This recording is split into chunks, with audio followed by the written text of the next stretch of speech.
నమస్తే, welcome to Suman TV. నేను Shivraj Shankar. So brain strokes ఈ మధ్య కాలంలో చాలా ఎక్కువగా ఉంటూనే ఉన్నాం. పెద్దవాళ్ళల్లో, అడల్ట్స్ అంటే యంగ్స్టర్స్లో, ముఖ్యంగా చిన్నపిల్లల్లో ఇలా ఏజ్తో సంబంధం లేకుండా, ఏజ్ ఫ్యాక్టర్ లేకుండా బ్రెయిన్ స్ట్రోక్స్ రావడం, దానికి సంబంధించినటువంటి కారణాలు ఏంటో తెలియక చాలామంది దగ్గర ఉన్న డాక్టర్స్ని కన్సల్ట్ అవ్వడం, చిన్న వాళ్ళని, దానివల్ల అది ఇంకా సివియర్ అవ్వడం. సో ఈ టైం గ్యాప్ వల్ల ప్రాబ్లం ఇంకాస్త పెరగడం, ఇట్లాంటివి చాలా కేసెస్ మనం చూస్తున్నాం. అసలు బ్రెయిన్ స్ట్రోక్స్కి రావడానికి గల కారణాలు ఏంటి, దీనికి సంబంధించినటువంటి పూర్తి వివరాలు తెలుసుకునే ప్రయత్నం చేద్దాం. ప్రస్తుతం మనతో పాటు ఉన్నారు doctor P Sailakshmi garu, MD DM neurology from Carewell hospital, Guntur. నమస్కారం madam. Madam, first of all brain stroke దాని గురించి పూర్తి వివరాలు తెలియజేయబోయే ముందు మా ప్రేక్షకులకి మీ గురించి కాస్త బ్రీఫ్ గా చెప్తారా? ఓకే, నమస్తే అండి. నా పేరు doctor Sailakshmi Perumalla from Carewell hospital, Guntur. I have done my MBBS in JSL medical college, Rajahmundry. I have done my MD in Andhra Medical College, KGH, Vizag. DM neurology GGH గుంటూరులోనే చేశానండి నేను రీసెంట్గా. నౌ కేర్వెల్ హాస్పిటల్లో వర్క్ చేస్తున్నాను అండి as a consultant neurologist. So brain stroke విషయానికి వస్తే ఈ మధ్య కాలంలో చాలా వింటూనే ఉన్నాం. దీనికి ఏజ్ తో కూడా సంబంధం లేదంటున్నారు. పైగా ఈ మోడర్న్ ఎరాలో ఎక్కువగా మనకి స్క్రీన్ టైమింగ్ ఎక్కువ పెరుగుతూ ఉంది. సో దీనికి సంబంధించిన గల కారణాలు ఏమిటి మేడం? అంటే పెద్దవాళ్ళకి కానీ, చిన్న వాళ్ళకి కానీ, మిడిల్ ఏజ్ కానీ సేమ్ రీజన్స్ ఉంటాయా, అంటే ఏమన్నా ఉన్నాయా? లేదండి, వయసు బట్టి కారణాలు మారుతూ ఉంటాయి. జనరల్ గా 45 years అబౌవ్ వాళ్ళలో మనం ఎక్కువగా స్ట్రోక్ అనేది చూస్తూ ఉంటాం అనమాట. కానీ 45 years లోపు కూడా స్ట్రోక్ రావచ్చు, బట్ వేరే వేరే రీజన్స్ వల్ల.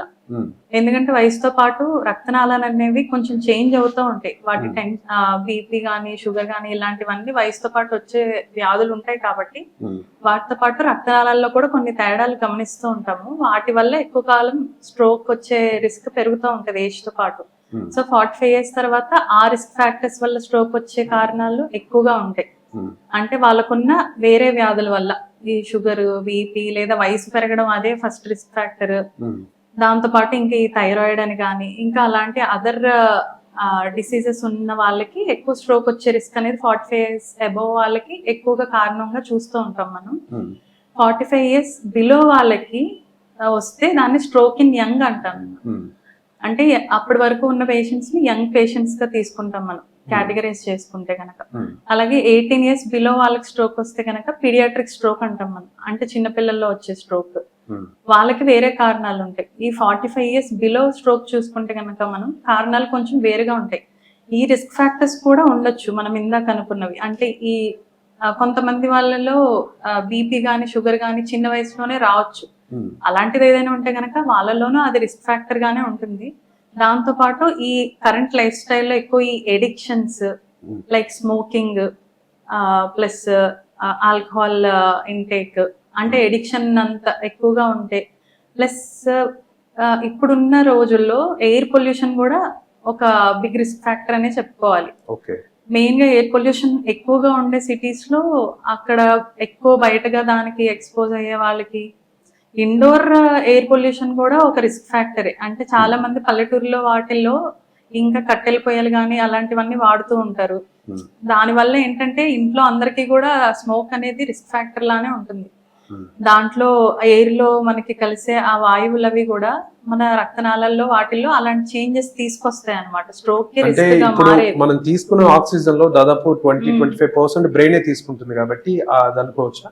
అది తగ్గుతుంది అనమాట. ఇప్పుడు ఈ ఎయిర్ పొల్యూషన్ వల్ల మనకి ఆ ఎయిర్ లో ఆక్సిజన్ కంటెంట్ అనేది తగ్గుతుంది. ప్లస్ మన బాడీకి డ్యామేజ్ చేసే విషవాయువులు ఎక్కువగా ఉంటూ ఉంటాయి ఎయిర్ పొల్యూషన్ లో. అలాంటివన్నీ పెరగడం వల్ల like carbon monoxide, carbon dioxide ఇవన్నీ ఎక్కువ అవడం వల్ల ఆక్సిజన్ అనేది పర్సంటేజ్ తక్కువ ఉంటది మనం ఇన్హేల్ చేసే ఎయిర్ లో. ఆ డైరెక్ట్ గాను అది తగ్గుతుంది మన బ్రెయిన్ కి వెళ్ళేది ఆ పొల్యూటెడ్ ఎయిర్ మనం తీసుకున్నప్పుడు. అదే కాకుండా దాంతో పాటు ఈ అదర్ పొల్యూటెంట్స్ ఏవైతే ఉన్నాయి, కార్బన్ డైఆక్సైడ్ కానీ, కార్బన్ మోనాక్సైడ్ కానీ, ఇంకా అదర్ పొల్యూటెంట్స్ మన బాడీని వేరే వేస్ లో కూడా డ్యామేజ్ చేస్తాయి. అంటే బ్లడ్ వాస్కులేచర్ ని కొంచెం చేంజ్ చేయడము, అవి స్టిఫ్ అయ్యేలా చేయడము, అలాంటి వాటి వల్ల ఇండైరెక్ట్ గా బ్లడ్ సప్లై తగ్గుతుంది. మన బ్రెయిన్ కి. Yeah. సో ఆ రకంగా లాంగ్ రన్ లో మనకి స్ట్రోక్ వచ్చే రిస్క్ పెరుగుతుంది. ఇదే కాకుండా ఆ ఏజ్ గ్రూప్స్ లో మన 45 ఇయర్స్ ఏజ్ గ్రూప్ లో బిలో ఏజ్ గ్రూప్ లో ఇంకా అదర్ రిస్క్ ఫ్యాక్టర్స్ అని మనం చెప్పుకుంటే మెయిన్ కారణాలు కొన్ని జెనెటిక్ రిస్క్ ఫ్యాక్టర్స్ ఉంటాయి అన్నమాట. అంటే కొంతమందికి బ్లడ్ క్లాటింగ్ అనేది ఎక్సెసివ్ గా ఉంటది. నార్మల్ బ్లడ్ క్లాట్ అవ్వాలి మనకి దెబ్బ ఏదైనా తగిలినప్పుడు బ్లీడ్ అవ్వకుండా, కానీ అలా కాకుండా బ్లడ్ క్లాటింగ్ అనేది ఎక్సెసివ్ గా ఏమైనా జరిగే అవకాశాలు బైబర్త్ జెనెటికల్ గా వచ్చేవి ఉంటాయి. సో అలా కూడా మనకి బ్లడ్ క్లాటింగ్ ఎక్సెసివ్ గా జరిగి స్ట్రోక్ రావచ్చు. అది జెనెటిక్ స్ట్రోక్స్. ఆ బ్లడ్ క్లాటింగ్ అనే కాదు, జెనెటిక్ స్ట్రోక్స్ అనేవి వాస్కులేచరల్ అబ్నార్మాలిటీస్ ఉండేవి కూడా ఉంటాయి. అంటే రక్తనాళాల్లో తేడా ఉంటాయి అన్నమాట. ఈ రెండు కారణాలు ఎక్కువగా స్ట్రోక్ తెచ్చేది ఈ ఏజ్ గ్రూప్ వాళ్ళలో, ఈ less than 45 years age group వాళ్ళలో. అలానే ఇంకా కొన్ని ఫెమిలియల్ స్ట్రోక్ సిండ్రోమ్స్ ఉంటాయి అన్నమాట. అంటే ఫ్యామిలీస్ వైజ్ ఆ స్ట్రోక్ రిస్క్ అనేది ఉంటుంది ముందు జనరేషన్స్ లో కానీ ఆ నెక్స్ట్ జనరేషన్స్ లో కానీ. లైక్ ఎలా అంటే చాలా మందికి కొన్ని కెడాసిల్ అనే ప్రాబ్లం, ఒక ఎగ్జాంపుల్ చెప్తున్నాను. ఫెమిలియల్ గా చాలా కాలం నుంచి వాళ్ళు మైగ్రేన్ హెడేక్ చెప్తూ ఉంటారు. అంటే వాళ్ళ ఫ్యామిలీ ముందు జనరేషన్స్ కానీ లేకపోతే ఇప్పుడున్న జనరేషన్స్ వాళ్ళు కానీ వన్ సైడెడ్ హెడేక్, మైగ్రేన్ గురించి వినే ఉంటారు కదా, అలాంటి హెడేక్స్ చెప్తూ ఉంటారు. నెక్స్ట్ ఆ ముందు జనరేషన్స్ లోను స్ట్రోక్స్ వచ్చి ఉంటాయి, వీళ్ళకి స్ట్రోక్ వస్తుంది. అది కొంచెం ముందుగా కనిపెట్టుకుంటే మనం కొంచెం సపోర్టివ్ మేనేజ్మెంట్ చేసుకుంటే వాళ్ళకి డిమెన్షియా అనే దాని వరకు వెళ్లకుండా కాపాడుకోవచ్చు. వీళ్ళలో ఏమవుతుందంటే స్ట్రోక్స్ వచ్చి బ్రెయిన్ ఎక్కువగా డ్యామేజ్ అయ్యి డిమెన్షియా అనేది వస్తుంది అనమాట. అంటే ఈ మతిమరుపు లక్షణాలు కానీ లేకపోతే నడవడానికి కష్టం అవడం ఇలాంటివన్నీ తర్వాత జరుగుతాయి. సబ్ కార్టికల్ డిమెన్షియా అనేది వాళ్ళలో వస్తుంది ఒక కంటిన్యూస్ స్ట్రోక్స్ వచ్చేసరికి. సో సపోర్టివ్ మేనేజ్మెంట్ తో దాన్ని కొంచెం మనం బెటర్ చేయొచ్చు.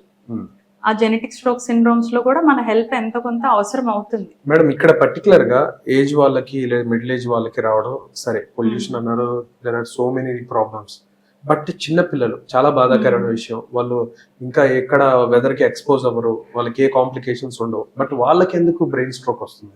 యాక్చువల్లీ చిన్న పిల్లల్లో కూడా ఇప్పుడు స్ట్రోక్ అనేది మనం చాలా సార్లు చూస్తూ ఉంటాం. సింపుల్ గా చెప్పాలంటే చాలా మనం చిన్న పిల్లల్లో స్ట్రోక్స్ చూసేది ఇందాక చెప్పిన ఆ బ్లడ్ వెజల్లో ఆల్రెడీ వాళ్ళకి ముందు నుంచే జెనెటిక్ గా ఏదైనా తేడా ఉన్నా కొన్ని ఉంటాయి అన్నమాట. మోయా డిసీజ్ అనేది ఒకటి ఉంటది, ఎగ్జాంపుల్ కి చెప్తున్నాను.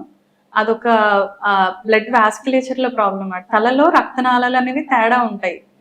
వీళ్ళకి ఎప్పుడైతే ఏదైనా చిన్న ఫీవర్ కానీ ఏదైనా వచ్చినప్పుడు అది ప్రెసిపిటేట్ అవుతుంది అనమాట. అంటే ఆ కండిషన్ అనేది అగ్రెషన్ పెరిగిపోయి సడన్ గా స్ట్రోక్ తో మన దగ్గరికి వస్తారు.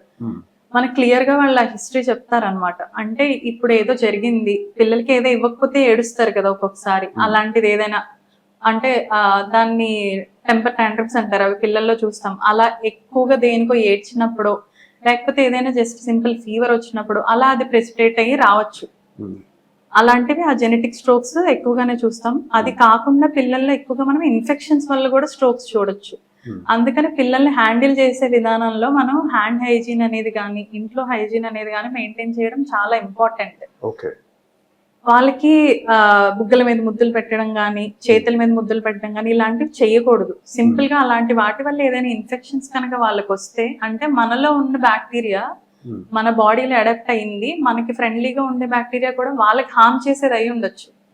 ఈ విషయం తెలియక ప్రేమతో ముద్దులు పెడతారు, కానీ ఒక్కొక్కసారి దాని వల్ల వాళ్ళకి ఏదైనా ఇన్ఫెక్షన్ వచ్చి అది తల వరకు వెళ్తే ఒక్కొక్కసారి దాని వల్ల కూడా వాళ్ళ రక్తనాళాలు ఎఫెక్ట్ అయ్యి దాని వల్ల కూడా వాళ్ళకి స్ట్రోక్ రావచ్చు.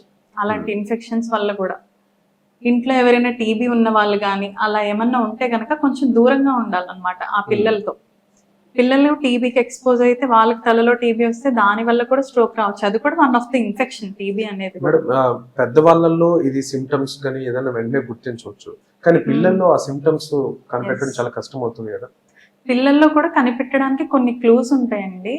అంటే చిన్న పిల్లలు జనరల్ గా హ్యాండెడ్నెస్ అనేది ఉండదు, రెండు చేతులు ఒకలానే వాడతారు, రెండు కాళ్ళు ఒకలానే వాడతారు. ఇప్పుడు మనం పెద్దవాళ్ళం ఉన్నాం అనుకో, మనం ఉంటాము జనరల్ గా రైట్ హ్యాండెడ్ పీపుల్ ఎక్కువ మంది ఉంటారు, left handed people only less than 10% అలా ఉంటారు జనరల్ గా ఓవర్ ఏ పాపులేషన్ చూసుకుంటే. పిల్లలు అలా కాదు, రైట్ లెఫ్ట్ హ్యాండ్ అనేది జనరల్ గా కామన్ గా నార్మల్ గా రెండు ఒకేలానే యూజ్ చేస్తారు. ఎప్పుడు ఒక 2 years అలా ఏజ్ వచ్చిన తర్వాత కానీ వాళ్ళు హ్యాండ్ ప్రిఫరెన్స్ అనేది జనరల్ గా ఉండదు.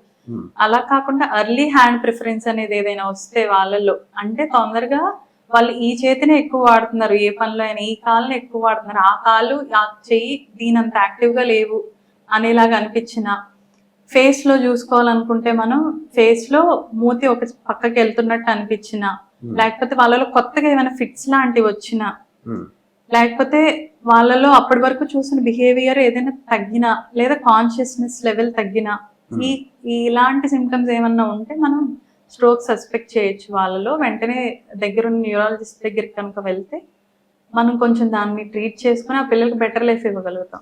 మేడం, ఇప్పుడు ఉన్నటువంటి జనరేషన్ వాళ్ళకి కూడా ఈ బ్రెయిన్ స్ట్రోక్స్ కేసులు ఎక్కువ పెరుగుతున్నాయి. దీనికి మోడర్న్ సొల్యూషన్స్ కూడా చాలా ఉన్నాయి. పర్టికులర్ గా మీ దగ్గర ఉన్నటువంటి సొల్యూషన్స్ ఏంటి, ఎటువంటి ట్రీట్మెంట్ ఇక్కడ దొరుకుతుంది? స్ట్రోక్ అనేది ఎప్పుడైనా వస్తే మనం గుర్తించి టైంకి తీసుకొస్తే సొల్యూషన్స్ అనేవి బాగుంటాయండి. అంటే ఇప్పుడు స్ట్రోక్ టైప్స్ చెప్తాను ఫస్ట్, మీరు ఎలా గుర్తించాలి చెప్తాను, దాన్ని బట్టి మీకు నెక్స్ట్ నేను ఏం చేయొచ్చు అనేది చెప్పగలుగుతాను. ఫస్ట్ అసలు స్ట్రోక్ అనేది వస్తే ఇప్పుడు చిన్న పిల్లల్లో ఎలా గుర్తించవచ్చు అనేది చెప్పాం కదా, ఇప్పుడు పెద్దవాళ్ళలో ఎలా గుర్తించాలనే దానికి ఒక నిమోనిక్ ఒక కోడ్ ఉందన్నమాట. ఇంటర్నేషనల్ స్ట్రోక్ అసోసియేషన్స్ అన్ని కలిపి మనకు ఒక కోడ్ ని సింపుల్ గా జనాల్లోకి తీసుకెళ్ళడానికి, అంటే అవేర్నెస్ కోసం ఒక కోడ్ ని క్రియేట్ చేశారు. బీ ఫాస్ట్ అంటారు, ఈజీగా గుర్తుండాలని.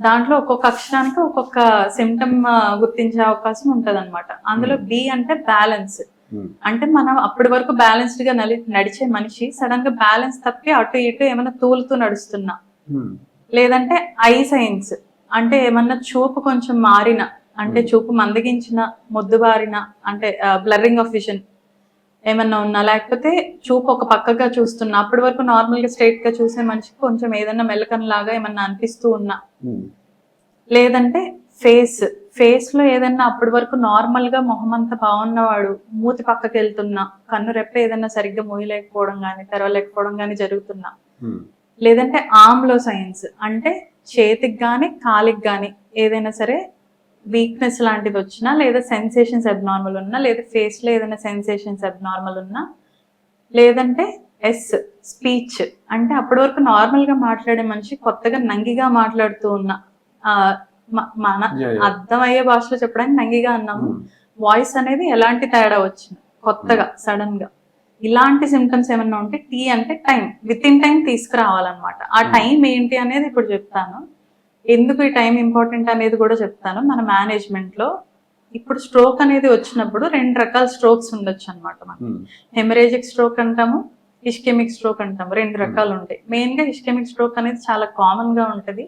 ఇది ఏ ఏజ్ వాళ్ళకి కూడా ఈ 2 ఉంటాయి మేడం? ఏ ఏజ్ వాళ్ళైనా ఈ సిమ్టమ్స్ బట్టి గుర్తించవచ్చు. మా చిన్న పిల్లల్లో అయితే ఇందాక చెప్పిన సిమ్టమ్స్ బట్టి గుర్తించవచ్చు. ఈ టైం ఫ్యాక్టర్స్ అనేవి చిన్న పిల్లలకి పెద్దవాళ్ళకి కొంచెం వేరియేషన్ ఉంది, అది నేను చెప్తాను ఇప్పుడు. ఇప్పుడు ఈ టైం ఫ్యాక్టర్స్ అనేవి ఎందుకు ఇంపార్టెంట్ అంటే, ఇప్పుడు ఇస్కెమిక్ స్ట్రోక్ అనేది ఏంటంటే తలలో బ్లడ్ క్లాట్ అవుతుంది అనమాట, రక్తనాళాల్లో. హెమరేజిక్ స్ట్రోక్ అంటే బ్లడ్ వెజల్స్ అనేవి బ్లీడ్ అవుతాయి అనమాట తలలో, బ్రెయిన్ లో. ఈ రెండిటికి మేనేజ్మెంట్ అనేది కొంచెం డిఫరెంట్ గా ఉంటుంది. ఇప్పుడు ఆ బ్లడ్ క్లాట్ అయింది అనుకోండి, ఈ సింపుల్ గా మీకే అర్థమవుతుంది, అది ఇక్కడ గడ్డ కట్టింది, దాన్ని ఆ గడ్డని మనం కరిగించాలి. అయితే ఈ కరిగించడం అనేది చేయడానికి టైం అనేది చాలా ఇంపార్టెంట్.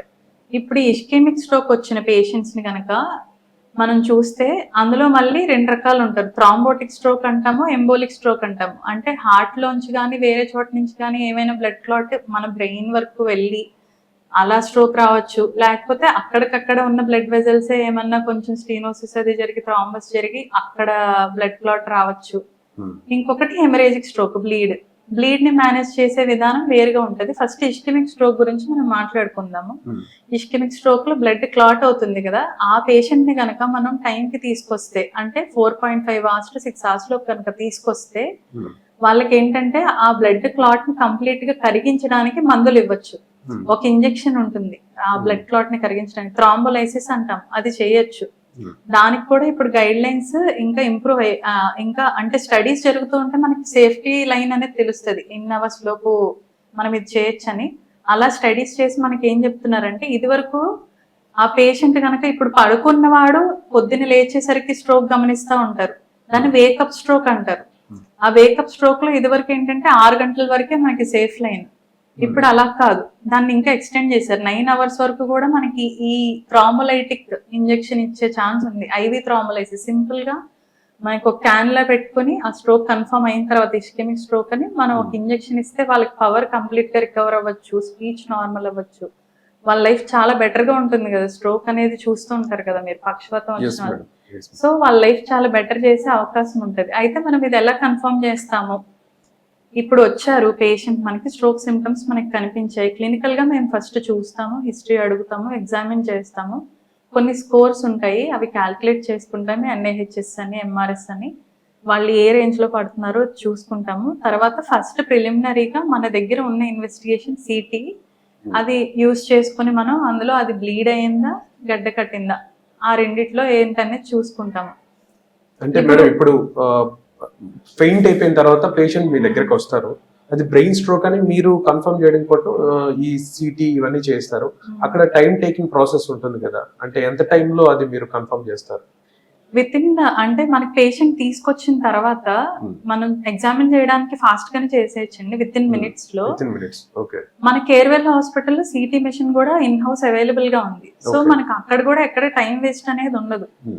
ఇక్కడ ఎగ్జామిన్ చేస్తాము ఎమర్జెన్సీ రూమ్ లో, వెంటనే మనం సిటీ మెషిన్ కి పంపించేస్తాము, అది కూడా విత్ ఇన్ ఫ్యూ మినిట్స్ అయిపోతుంది స్కాన్. సిటీ మెషిన్ ఏం టైం టేకింగ్ ఉండదు, CT scan with in few minutes మనకి ఆ స్కాన్ చూసుకుంటాము, వెంటనే రీడ్ చేసుకుంటాము, అది ఏ స్ట్రోక్ అనేది మనం కనిపెట్టుకుంటాము, దాన్ని బట్టి మేనేజ్ చేసుకుంటాము.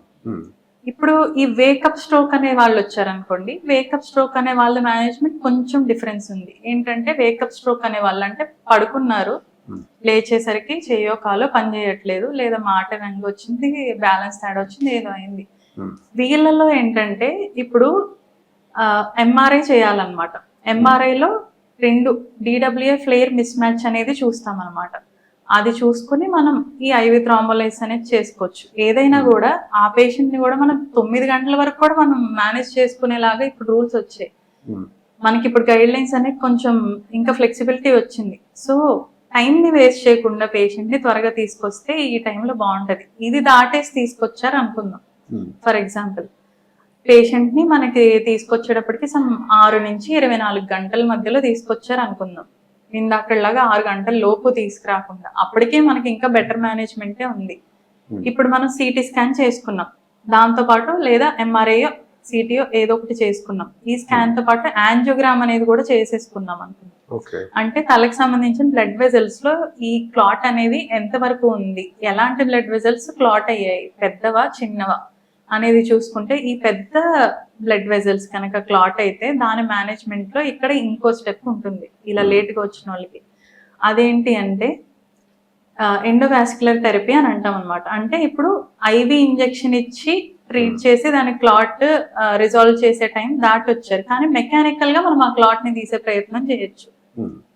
6 నుంచి 24 గంటల లోపు కనుక పేషెంట్ ని మనం తీసుకుని వస్తే, దానివల్ల అప్పటికి కూడా అంటే మన బ్రెయిన్ టిష్యూ, మన బాడీ ఎంత ట్రై చేస్తుందంటే, ఇప్పుడు ఈ బ్లడ్ క్లాట్ అనేది అయింది కదా, మెయిన్ ఇస్కెమిక్ రీజన్ ఒకటి ఉంటది, దాంట్లో ఇన్ఫాక్ట్ అనేది ఒకటి ఉంటది. అంటే ఇన్ఫాక్ట్ అనేది డెడ్ అయిన టిష్యూ, దానికి బ్లడ్ సప్లై బాగా తగ్గిపోయింది అనమాట. దాని చుట్టూ ఉన్న కొంత టిష్యూకి ఏంటంటే బ్లడ్ సప్లై తగ్గింది కానీ ఇంకా ఆ టిష్యూ అంతా డెత్ అవ్వలేదు.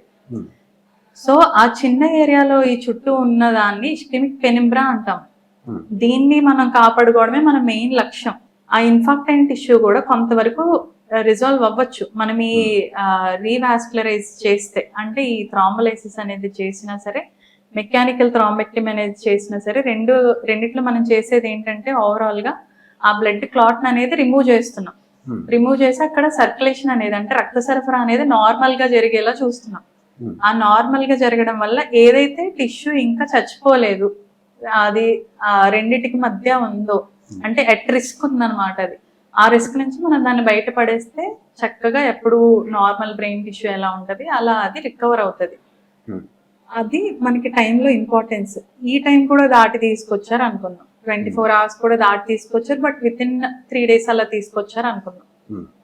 అప్పుడు కూడా మనకి ఇంకా బెటర్ మేనేజ్మెంట్స్ అనేవి అవైలబుల్ గా ఉన్నాయి. మేడం ఇక్కడ ఇప్పుడు కేర్వెల్ హాస్పిటల్లో దీనికి సంబంధించిన పూర్తి ప్రొసీజర్ అంతా అవైలబుల్ ఉందా? ఎస్, దీనికి సంబంధించి పూర్తి ట్రీట్మెంట్ అంతా అవైలబుల్ గా ఉంది మన దగ్గర. ఆ టైంకి తీసుకొస్తే, ఏ టైంకి తీసుకొచ్చారో దానికి సంబంధించిన మేనేజ్మెంట్ అనేది చేయొచ్చు. ఇప్పుడు ఇది దాటి తీసుకొచ్చిన తర్వాత కూడా కొన్ని ఇంజెక్షన్స్ ఉన్నాయి, ప్లస్ బ్లడ్ క్లాట్ రిజాల్వ్ అవ్వడానికి కొన్ని టాబ్లెట్స్ అవన్నీ ఉంటాయి, అవన్నీ ప్రాపర్ గా పెట్టి మనం ట్రీట్ చేయొచ్చు. ఇదంతా పెద్దవాళ్ళ గురించి మనం మాట్లాడుకున్నాము. ఇప్పుడు చిన్న పిల్లల విషయానికి వస్తే ఇది వరకు వాళ్ళకి ఇంకా గైడ్ లైన్స్ లేవన్నమాట. ఇప్పుడు చెప్పిన ఇంజెక్షన్ ఏదైతే ఉందో with in 4.5 hours or wake up stroke అయితే 9 hours లోపు వస్తే మనం ఐవి థ్రాంబోలైసిస్ అనేది చేయొచ్చు, బ్లడ్ క్లాట్ రిజాల్వ్ అయ్యే ఇంజెక్షన్ చేయొచ్చు అని చెప్పాం కదా. అది ఇది వరకు గైడ్ లైన్స్ లేవు. ఇప్పుడు వచ్చిన కొత్త గైడ్ లైన్స్ లో అది కూడా మనకి వచ్చింది. అంటే పిల్లలైనా సరే, అంటే లెస్ దెన్ 18 years వాళ్ళనైనా సరే మీరు 6 hours లోపు కనుక తీసుకొస్తే, 4.5 hours లోపు అయితే బెస్ట్ టైమ్, మీరు కనుక తీసుకొని వస్తే వాళ్ళకి కూడా ఇలానే ఇందాక చెప్పిన విధంగానే సిటీ ఆ స్కాన్ యూజ్ చేసి మనం ఆ బ్లడ్ క్లాట్ అనేది కన్ఫర్మ్ చేసుకుంటే, యాంజియోగ్రామ్ అది చేసుకుని లార్జ్ వెజల్ అక్లూజన్ అనుకుంటే సేమ్ ఇందాక చెప్పిన లాగానే మనం ఐవి ఇంజెక్షన్ ఇచ్చుకుని ఆ క్లాట్ ని కరిగించుకుని వాళ్ళ లైఫ్ చాలా బెటర్ చేయొచ్చు. బ్రెయిన్ స్ట్రోక్ రాకుండా, దాని బారిన పడకుండా ఉండాలంటే బై బర్త్ జెనెటికల్ ప్రాబ్లమ్స్ చెప్పారు అండ్ అదర్ హెల్త్ కాంప్లికేషన్స్ చెప్పారు. ఇవి కాకుండా ఎటువంటి జాగ్రత్తలు తీసుకోవడం వల్ల బ్రెయిన్ స్ట్రోక్ నుంచి దూరంగా ఉండవచ్చు? ఇందాక మనం అనుకున్న రిస్క్ ఫ్యాక్టర్స్ ఉన్నాయి కదండి, అంటే ఇప్పుడు బ్రెయిన్ స్ట్రోక్ రావడానికి మెయిన్ కారణాలు ఏవైతే అనుకున్నామో వాటిని మనం ట్రీట్ చేసుకోవడం మనం తీసుకునే జాగ్రత్త స్ట్రోక్ రాకుండా. అంటే సింపుల్ గా చెప్పాలి అంటే ఈ డయాబెటిస్ కానీ హైపర్ టెన్షన్ కానీ ఉన్న వాళ్ళు మెయిన్ గా వాటిని కంట్రోల్లో పెట్టుకోవడం, షుగర్ కానీ బీపీ కానీ ఉన్న వాళ్ళు అది కంట్రోల్లో పెట్టుకోవడం, లేదా థైరాయిడ్ ఉన్న వాళ్ళు దాన్ని కంట్రోల్లో పెట్టుకోవడం. ఇంకా చెప్పాలి అంటే ఈ ఎడిక్షన్స్ ఉన్న వాళ్ళు, అంటే స్మోకింగ్, ఆల్కహాల్, ఈ ఎడిక్షన్స్ వల్లే ఇప్పుడు మనం ఎక్కువ స్ట్రోక్లు చూస్తూ ఉన్నాము. అది కూడా స్ట్రోక్ ఇన్ యంగ్, అంటే యంగ్ పేషెంట్స్ లో స్ట్రోక్ ని ఎక్కువ చూస్తూ ఉన్నాము. ఆ ఎడిక్షన్స్ ని కంట్రోల్లో పెట్టుకోవడము. లేదంటే కొలెస్ట్రాల్ లో కొంతమందికి ఫెమిలియల్ గాను ఉంటుంది, కొంతమందికి లైఫ్ స్టైల్ వల్ల కూడా వస్తుంది. సో ఇవన్నీ లైఫ్ స్టైల్ మోడిఫికేషన్స్ అనమాట. అంటే హెల్దీ లైఫ్ స్టైల్ మెయింటైన్ చేయడం, మంచి యాక్టివిటీ, ఫిజికల్ యాక్టివిటీ ఉండేలాగా డైలీ కొంచెం ఎక్సర్సైజ్ లేదా ఒక 15 minutes వాక్, అలా at least 5 days in a week అన్నా బాడీకి కొంచెం ఫిజికల్ యాక్టివిటీ, ఎక్సర్సైజ్ ఉండేలా చూసుకోవడము. Plus good life style with good diet, అంటే ఎక్కువ సాల్ట్ లేకుండా మోడరేట్ సాల్ట్తో, డీప్ ఫ్రైడ్ ఫుడ్ కాకుండా మంచిగా well cooked but not deep fried food తీసుకోవడం, ఫ్రెష్ వెజిటబుల్స్, ఫ్రూట్స్ మన డైట్లో ఎక్కువగా ఉంచుకోవడం, ఇలాంటి లైఫ్ స్టైల్ ఫాలో అవ్వడం. ప్లస్ పొల్యూషన్ ని కొద్దిగా తగ్గించడం. ఇది మన ఇండివిజువల్ లెవెల్ది అని కాదు, everyone has to take that step. Pollution అనేది only state bodies, central bodies చేయాలనేది దాని గురించి అలా కాదు. మన వైపు నుంచి మనం ఏం చేయొచ్చు అంటే పొల్యూషన్ తగ్గించడానికి ఇండోర్ పొల్యూషన్ మేము తగ్గించుకోవాలి. ఎవరైతే విలేజెస్ లో కానీ ఎవరైనా ఇంకా కట్టెల పొయ్యలు అవి వాడే వాళ్ళు ఉన్నారో అవి తగ్గించుకోవడం. ఇప్పుడు వెహికల్స్ వల్ల ఎమిషన్స్ ఎక్కువ వస్తూ ఉంటాయి. ఎప్పుడైనా కుదిరితే ఇండివిజువల్ గా కాకుండా కూలింగ్ చేసుకుని, కార్ కూలింగ్, బైక్ కూలింగ్ చేసుకుని ఆ పొల్యూషన్ ని కొంచెం తగ్గించడం. అది కూడా అట్ ఇండివిజువల్ లెవెల్ మనం కొంచెం చేస్తూ ఉంటే, ఇలాంటి లైఫ్ స్టైల్ మోడిఫికేషన్స్ అన్ని చేసుకుంటూ ఉన్న కోమార్బిడిటీస్ అన్నిటిని కంట్రోల్లో పెట్టుకుంటే మనం చాలా వరకు ఈ స్ట్రోక్ అనే దాన్ని ప్రివెంట్ చేసుకోవచ్చు. Right madam, thank you so much. Thank you.